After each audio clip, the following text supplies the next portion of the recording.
हे काय चाल चालू आहे तुमच्या विरोधात? हे काय प्रकारचं षडयंत्र सुरू आहे? जो इतका बलवान महाराष्ट्र, इतका सुसंस्कृत महाराष्ट्र, या देशाला दिशा दाखवणारा महाराष्ट्र,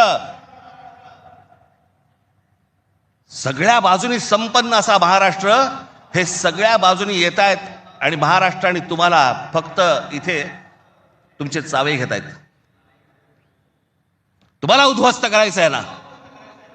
उठा या जमिनीवरनं, निघा इथून, आम्ही येत आहोत.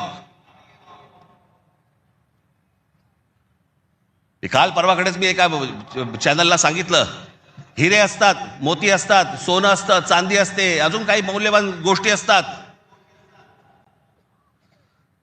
फक्त जमीन या एकाच गोष्टीला रिअल इस्टेट म्हणतात, खरी संपत्ती.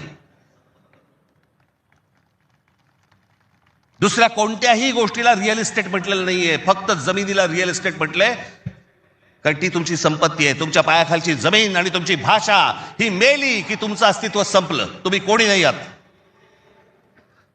जगात अनेक देश, अनेक लोक, हे भाषा संपली, देश गेला, जमीन गेली म्हणून संपले. हाच डाव त्यांचा आहे. वेगवेगळ्या मार्गाने येत आहेत आणि वेगवेगळ्या मार्गाने तुमच्यावरती आक्रमण करतायत आणि तुम्हाला सांगतायत निघून जा इथनं. संयुक्त महाराष्ट्राच्या वेळेला देखील विरोध करणारे या मुंबईमधले अनेक धनिकच होते, गुजराती होते पण धनिक होते.